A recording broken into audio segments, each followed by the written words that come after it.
latest edition of Extra Time. It's another late one here tonight on ESPN FC. Thank you for sending in your questions on Instagram and on Twitter. We've got Frank, we've got Craig, and we've got Ale. Let's kick things off and let's get started with the first question. I thought it was called X.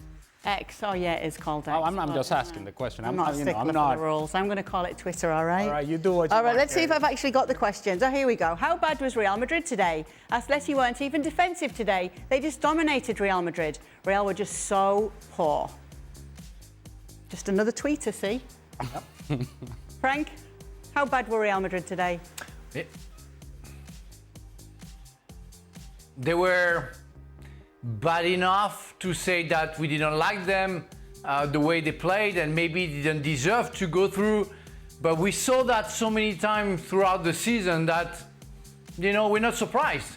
They're not connected to each other. They were very slow today. Defensively, of course, they were very fragile.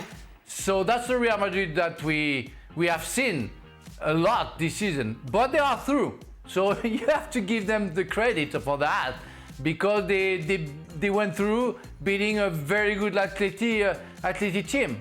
And we don't have the explanations for that. That's only football. Frank just mentioned the word connection. The lack of connection for Real Madrid is physical and mental with each other. The lack of understanding where everybody is going to be without... When you have a team that is really in sync, that knows exactly who they are, as Real Madrid has been in the past, you know full well where the next player is going to be and where your next pass is going to go. So many times for Real Madrid, we just see turnovers where they are just kicking the ball straight out of bounds, or they leave the ball short for the next player because they don't quite know whether that guy is going to be here or there or everywhere. They're disconnected physically in terms of the line and mentally in terms of, I don't know what this player is going to offer me. We're still trying to figure out how to play together. And you would think that in March, this far into the season, that would have been worked out. It hasn't. Maybe not. Craig, do you miss the away goal rule?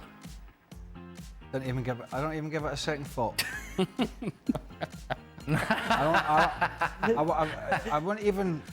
I wouldn't even lose a second of a day over it. If you were given the choice to have it or not have it, and you were the judge, what? The judge? Yeah. I'd say do what you want. Do what you want. I don't care. Do whatever you want. That's the kind of judge we need. When we're in a game, when we're in a game now, where we have to magnify a player getting a touch by a million frames a second or whatever it is to see if he actually touched it twice, in a penalty shootout in one of the biggest games in world football, I don't think whether they have away goals or not is the biggest issue, if I'm being honest. Most stressful knockout match of your career, Frank?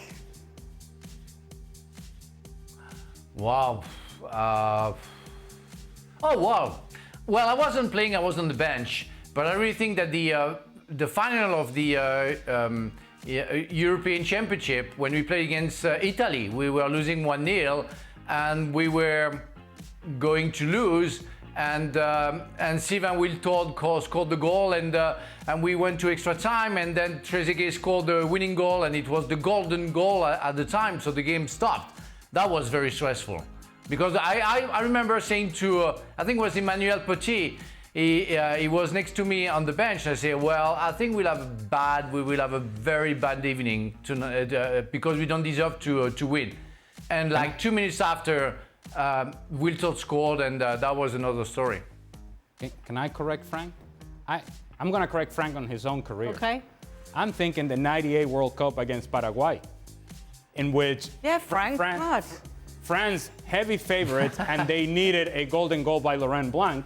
Why do I say that? Because at the time, José Luis Chilaver was one of the best goalkeepers in the world. And Paraguay would have loved to have gone to penalties. They were minutes away from penalties. And what we now call Frank Leboeuf a World Cup champion may not have happened if indeed they hadn't beaten Paraguay with that golden goal by Laurent Blanc. Okay. All right. Any thoughts? Give you that one, true. Any thoughts? Yeah, I'm thinking about the away goal. Yeah, still thinking about that. Actually, all right. Just briefly, 96, Euro 96, final group game, Scotland, Switzerland, Villa Park. England were playing Holland. England were beating Switzerland 1-0. 20 minutes to go, we were out because England were winning 3-0.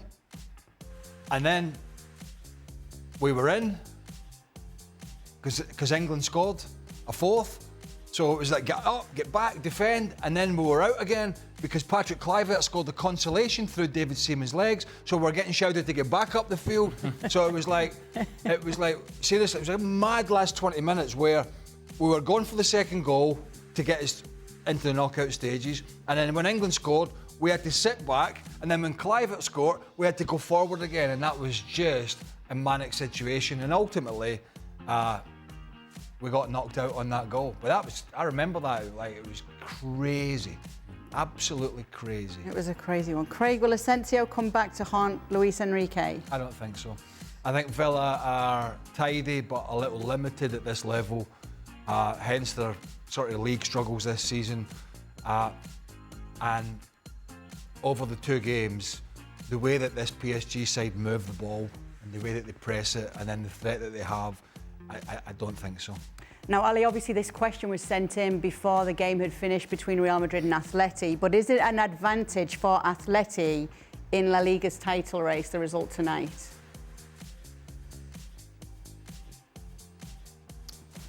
Well, I don't think it's an advantage for Atletico Madrid in the sense that you go through this very stressful game, physically taxing game, mentally taxing game, and you have to figure out a way to reproduce a performance against Barcelona, which will be for Atletico Madrid the way to get back into the title race at home on Sunday.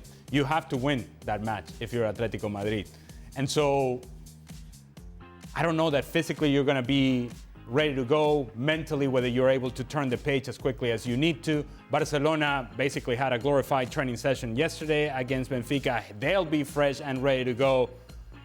So in that sense, I don't think this is an advantage for Atletico Madrid. I suppose that what you're getting to is the fact that Real Madrid is going to continue to play stressful matches in Champions League, and Atletico Madrid won't, but they won't get in the race unless they beat Barcelona this Sunday. Well, that is all we've got time for on the latest edition of Extra Time, because it's a late one this evening, but we will be back tomorrow.